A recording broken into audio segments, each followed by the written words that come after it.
Finally, Iran has slipped up. Finally, Iran has made a mistake. It's going to lead to the demise of the regime. And finally, it's leading to a paradigm shift in the United States, although not still communicated to you through mainstream media. That's going to take a while. But finally, things have completely flipped, and Iran is fighting on the back foot. The Iranian regime just made a critical mistake that's going to lead to its own demise. You just can't see it yet, but it's okay. That's why I make these videos. Now look, one of the greatest tricks the devil has ever pulled on humanity is to convince it that he does not exist.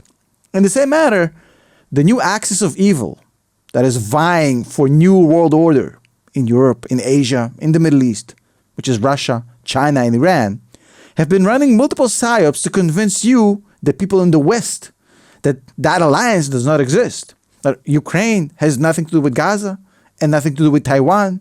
All of these are idiosyncratic, isolated events that have nothing to do with each other. Of course, we know that mainstream media loves to spoon-feed you narratives and spoon-feed you things that are easily digestible in order for you to go to bed with your bedtime story at 11 o'clock. They don't want to fully explain to you the chess game that's going on here, which I will do in this video, because I'm going to give you the dots and you'll connect them. I want you to think critically, and I want you to think for yourself. I don't want to spoon-feed you information. And that's why I want you to go and check what I'm saying here. Double-check everything I'm saying. Make sure you hold me accountable as well. Now let's talk about what's actually going on here. You see, the real world, as I mentioned before, is a little bit more complicated than the mainstream media 11 o'clock news that you're getting. And there's a lot of smoke screens that are being used to confuse you and also to confuse policymakers in the West from doing the right thing. They want them to go for the decoys. They want them to see the smoke screen, not the things that are going on behind. Now, one of the greatest smoke screens that are being used right now by the Russia, China, Iran axis is to convince you, the people of the West, and convince your policymakers that the Palestinian problem, that the Palestinian issue, that Gaza, this is the source of all problems in the Middle East. The chaos and the violence is because of the Palestinian problem, because the Palestinians don't have their own country, which is, of course, a myth. It's a KGB psyop, not even exaggerating. I've posted a detailed explanation on my Patreon, patreon.com/TomNashReport, which you can go and read, in which I've explained to you, with evidence, how the KGB literally made up and created the Palestinian people, the PLO, the Palestinian Liberation Organization, and Yasser Arafat back in 1964. Yasser Arafat was a middle-class Egyptian teenager who they literally recruited, and they fabricated his birth certificate to seem like he was born in Jerusalem. The entire charter was written by the KGB. The whole Palestinian movement was based on the same model the KGB used in Colombia and in Bolivia. It's just that specific model has worked way better than anybody anticipated, in fact, living longer than the USSR itself. But that's a topic for a different video. Now, Mihai Pacepa, one of the highest-ranking KGB officers of all time, and then somebody who defected to the West, explained all of this. Google it and see if I'm making anything up. You're going to be shocked when you're going to find out how much the mainstream media isn't telling you about the Palestinian problem. And while the KGB and the USSR took a break from these psyops and these operations, and they went to bed in 1990 and didn't wake up until the mid-2000s, the Iranians are now using the same playbook with the same partners, with the new Russia and with China, to use the Palestinians again to achieve the same goal the KGB and the USSR were trying to achieve in the 60s, the 70s, and the 80s. Which is to destabilize Israel, hurt the US influence in the region, and potentially drive the United States out of the Middle East. Same goals the USSR failed to achieve are now being pushed by Iran, quite successfully, might I add. Now, you see, it's not about Israel at all. It's not about the Palestinians at all. The Israelis and the Palestinians are mere pawns, one-time, single-use people for these interests to be pushed. Unfortunately, it's always the people, the civilians, who pay the price for these chess games that are being played on top of their heads. Now, look at the map. Iran is already holding massive influence over the entire Middle East. They own actual countries, not officially. But look at what's going on in Lebanon, Syria, Yemen, parts of Jordan. Look at Gaza, which was owned by Iran under the nose of the Israelis before October 7th. Iran has been creating this octopus movement across the Middle East, taking it over. In the same way Russia is trying to do with Europe, in the same way China is operating in Asia, same way Taiwan, Ukraine, and Gaza and Israel, all of this is connected. They want you to think it's isolated events, but they're actually extremely connected. And you're going to see how in this video. Now, you see, it's not a coincidence that these things happen at the same time. And historically speaking, the war in Ukraine, the war in Gaza, and what's going to happen in Taiwan is pretty much the same time from a historical perspective. And the reason this works so well for the Iranian regime is because the policymakers in the West have failed to see the smokescreen. And the reason that happened is because they failed to understand the true goals of the Iranian mullah regime. You see, the one goal the regime has, and by the way, it's highly unpopular back home. Most Iranians can't stand the mullah regime. But that's a topic for a different video. The reason Iran does what it does isn't to destroy Israel on some messianic idea of destroying a whole country.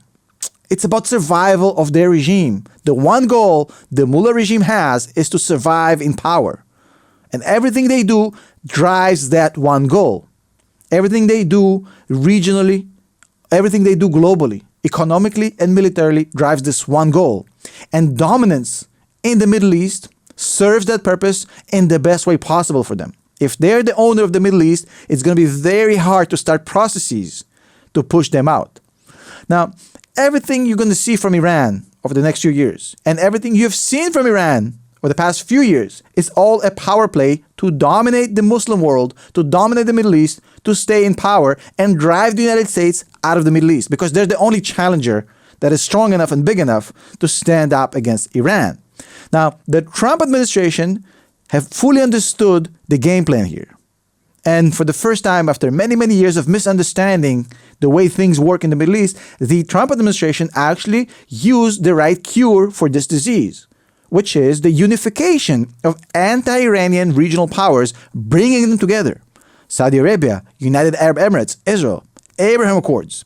If you do that, you strengthen the US influence in the region by not even being there, and you weaken the entire axis of evil of Russia, China, and Iran by hurting one of their key alliance members, which is Iran. Now, obviously, Iran was not happy about the Abraham Accords. And if you go back and you actually think about it, the anti-Israeli sentiment on October 6th was very non-existent. Saudi Arabia was talking about normalization happening in the next couple of weeks, and nobody cared.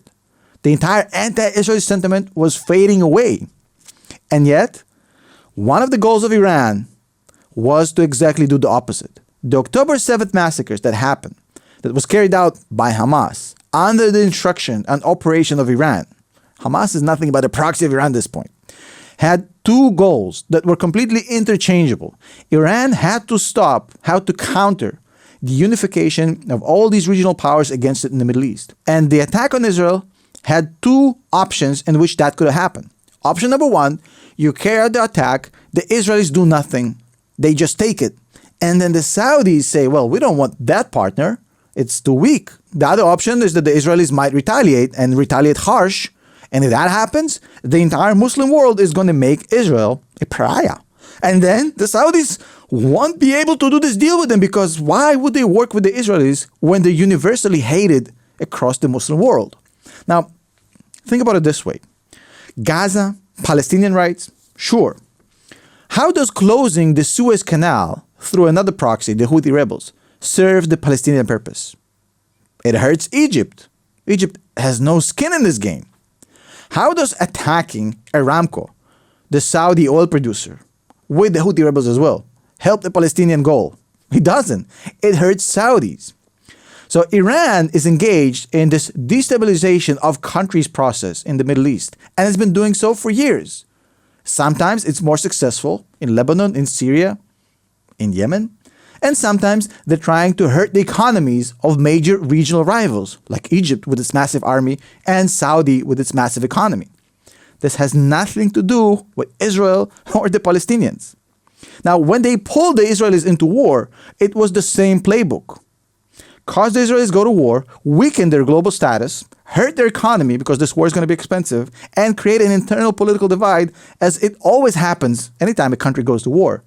So same playbook, destabilize other regional powers and make it impossible for them to work alongside each other against Iran.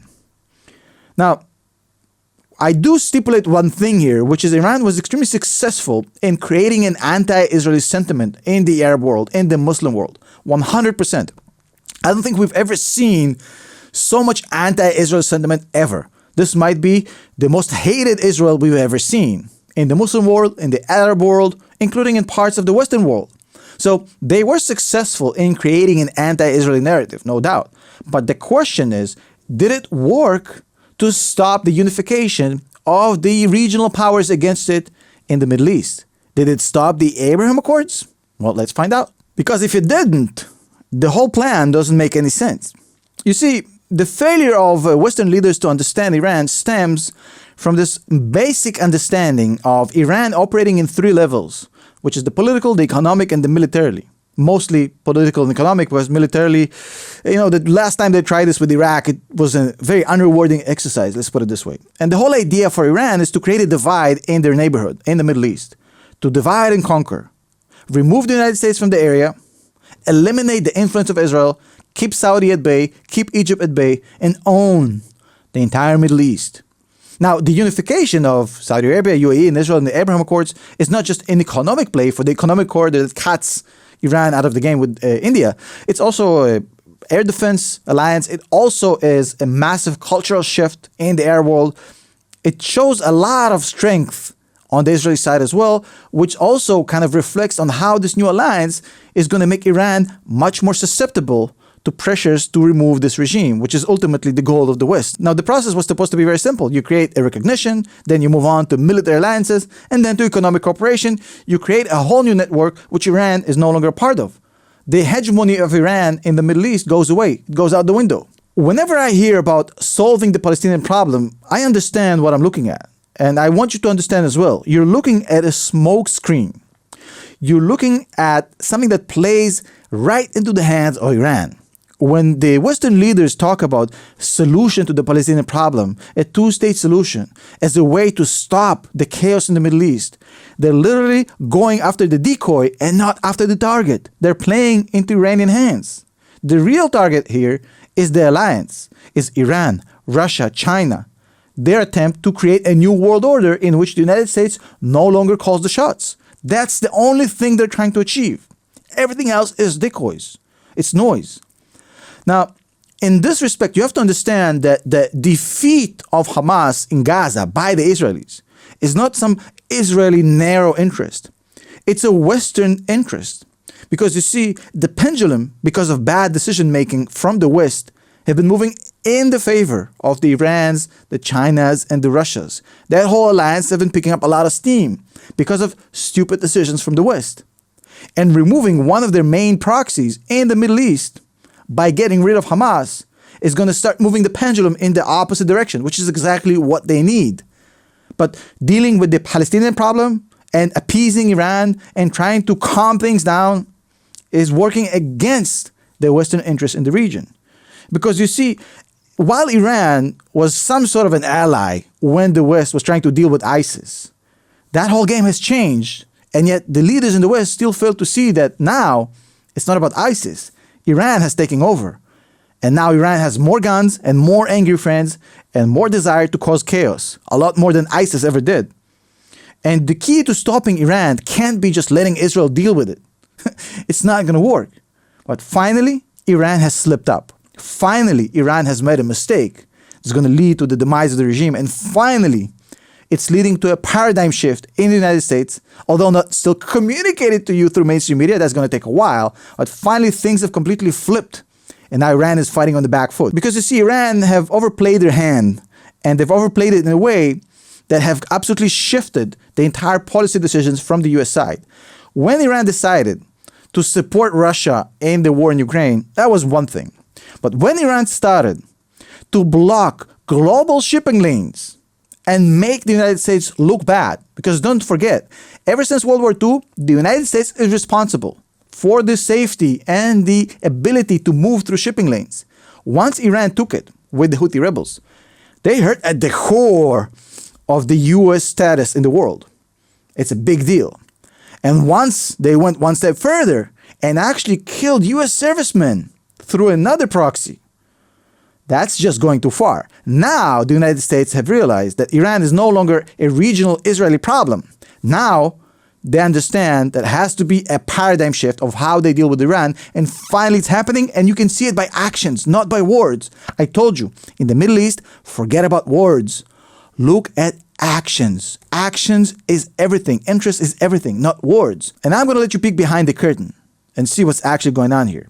Now, you see, while the United States is still talking about the Palestinian problem and the two-state solution, Anthony Blinken is in the Middle East right now dealing with a whole new solution, with a whole new paradigm shift. Yes, they'll still talk about the Palestinian problem, but right now, the United States, through Anthony Blinken, is in the Middle East to form the Abraham Accords, to patch them together as fast as possible. It's not about the Palestinian state. It's not about the Palestinian problem. Look at the states of where Anthony Blinken is going. Look at what he's doing. Anthony Blinken is in the Middle East right now pushing as hard as he can to get the Abraham Accords to happen right now. And look at what the Saudis just said. Saudis just released a statement saying, look, we no longer require an official commitment about the Palestinian state. No, we don't need a Palestinian state commitment. Just give us your word, you'll do your best efforts to try and make it happen sometimes. So you see, the United States, although not directly striking Iran with bombs into Iran, after closing off Suez Canal and after killing US soldiers, they've chose to do the opposite, which is to cut off the supply of air to this Iranian regime by doing the one thing the Iranian regime does not want, which is the unification plan of Israel, Saudi, and the UAE through the Abraham Accords. So by doing that, although it isn't the perfect solution, it's definitely the right policy, because what happens once the Abraham Accords happen, despite the war in Gaza, despite all this mess, is that Iran loses. And when Iran loses, and when there's a big regional alliance against it, it's going to be much simpler and easier to give Iran this little push and help the local resistance in Iran against the Mullah regime to topple it and actually kick these guys and reclaim their country for the first time in a long time, since 1979. Now, as always, these videos are not fully monetized because of the nature of issues we cover here. If you would like to support our work, I'd really appreciate it. You can join as a channel member, or you can subscribe to our Patreon at patreon.com/Tom Nash Report. You'll read pieces like the one I did at Yasser Arafat and the KGB, but mostly you'll be supporting the channel. Thank you so much. I'll see you in the next one.